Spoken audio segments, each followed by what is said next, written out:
ఆడపిల్లలకు ఇక్కడ అక్కడ అనే కాదు ఎక్కడా రక్షణ లేకుండా పోతోంది. 4 గోడల మధ్య ఉండే హాస్టల్స్లోనూ బాలికలు ఉండేందుకు భయపడే పరిస్థితులు ఉన్నాయి. కృష్ణా జిల్లా గన్నవరం బాలికల ప్రత్యేక వసతి గృహంలో అగంతకులు చొరబడి అల్లరి చేశారు. హాస్టల్లో ఉన్న వారి పట్ల అసభ్యంగా ప్రవర్తించిన ఈ ఘటన జిల్లాలో సంచలనంగా మారింది. వార్డెన్ అలసత్వం, సెక్యూరిటీ గార్డుల నిర్లక్ష్యం వల్ల భయంగా కాలం వెళ్లదీస్తూ ఉన్నారు బాలికలు. గన్నవరం బాలికల వసతి గృహంలో అర్ధరాత్రి ఓ అగంతకుడు వార్డెన్, సెక్యూరిటీ కళ్లు కప్పి లోపలికి ప్రవేశించాడు. ఓ గదిలోకి దూరి నిద్రపోతున్న 2 బాలికలతో అసభ్యంగా ప్రవర్తించాడు. అలర్ట్ అయిన బాలికలు లేచి అరవడంతో అక్కడి నుంచి తప్పించుకుపోయాడా నిందితుడు. దీంతో విషయాన్ని వార్డెన్కు చెబుదామన్నా అందుబాటులో లేరు. ఆ రాత్రంతా బాలికలు బిక్కుబిక్కుమంటూ గడిపారు. అయితే అగంతకుణ్ణి పట్టుకుంటామంటున్న వార్డెన్ తీరుపై బాలికలు అసహనంతో ఉన్నారు. విషయాన్ని బయటకు రాకుండా చేసిన ప్రయత్నం సఫలం కాకపోవడంతో గన్నవరం పోలీసులకు ఫిర్యాదు చేసింది వార్డెన్. నాకు సుమారు 4 గంటలకు ఫోన్ చేశారు సార్. ఫోన్ చేసి మేడం గారండి వాచ్మెన్ పడిపోయింది రండి అని చెప్పని ఫోన్ చేశారు. సరే నేను బయలుదేరి హాస్టల్కి వచ్చాను సార్. ఏంటంటే అప్పుడు చెప్పారు సార్ నాతోటి, రాత్రి 1 గంటకి బీట్ వాళ్ళు వచ్చి వెళ్ళిపోయారు. వెళ్ళిన తర్వాత 2 గంటల టైంలోని ఎవరో ఒక వ్యక్తి లోపలికి వచ్చినట్టు, పిల్లల మీద చెయ్యేసినట్టు, వేస్తేనే పిల్లలు అరవగానే పారిపోయినట్టు. అతను పిల్లలందరూ అరవగానే పారిపోతుంటే అక్కడే పడుకొని ఉంటుంది సార్. ఆమె లేచి వెంటబడేటప్పటికల్లా వాచ్మెన్ అబ్బాయి పారిపోయి ఇటు స్కూల్ లోపలికి వెళ్ళిపోయాడని చెప్పారు సార్. చెప్తే పిల్లలు ఎలా ఉంటాడు ఏంటని చెప్పి పిల్లల్ని అడగటం జరిగిన తర్వాత తెల్లారిపోతున్న మరి మా ఆఫీసర్ గారికి తెలియపరిచి పోలీస్ స్టేషన్కి వెళ్ళి రిపోర్ట్ ఇవ్వడం జరిగింది.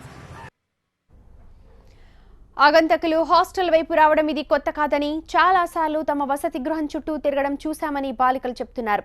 అయితే ఆ 2 బాలికల రూమ్లోకి ఎందుకు వచ్చాడో తెలియదంటున్నారు. బాధితురాలు గట్టిగా అరవకపోతే నేరం జరిగేదని వాపోతూ ఉన్నారు విద్యార్థులు. బయట పడుకున్నాం సార్. మేమందరం రూమ్స్లో ఫ్యాన్స్ లేవని పడుకుంటే మా చెల్లి మధ్యలో పడుకున్నాడు సార్. పడుకునేసరికి మెలకు వచ్చి లెగ్సింది సార్. మా చెల్లి లెగ్స్ జుట్టు పట్టుకునేసరికి నేను లెగ్స్ లైట్ వేసేసరికి పారిపోయాడు సార్ తను పైకి వెళ్ళి.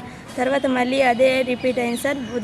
మంగళవారం నైట్ మళ్ళీ వచ్చాడు సార్ ఆ అబ్బాయి ఎవరో తెలియదు సార్. మరి మాకు వచ్చి ఆ అమ్మాయి పక్కన పడుకునేసరికి ఆ అమ్మాయికి కూడా మెలకు వచ్చి గట్టిగా అరిచింది సార్.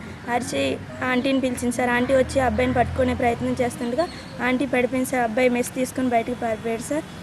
ఇలాంటివి ఇంకెప్పుడు జరగకూడదని, మాకు గవర్నమెంట్ తరఫున మంచి సహాయం అందించాలని, హాస్టల్ కూడా బాగా చేపించి అన్ని వసతులు కల్పించాలని కోరుకుంటున్నాం సార్.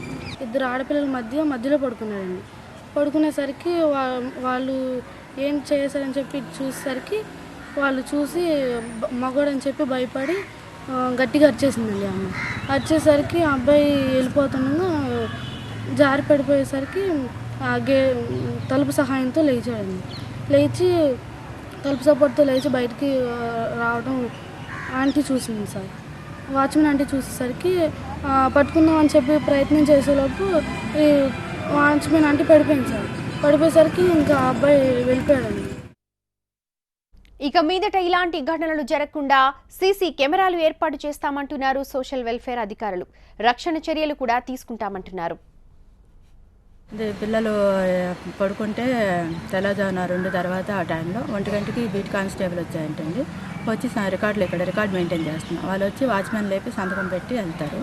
ఆ తర్వాత 1 అవర్కు 2:30 ఆ రేంజ్లో ఆ టైంలో రూమ్లోకి ఎవరో వచ్చి చేసేదడికి పిల్లలు అలికిడికి లేచి భయపడి అరిసేదడికి పారిపోయాడు.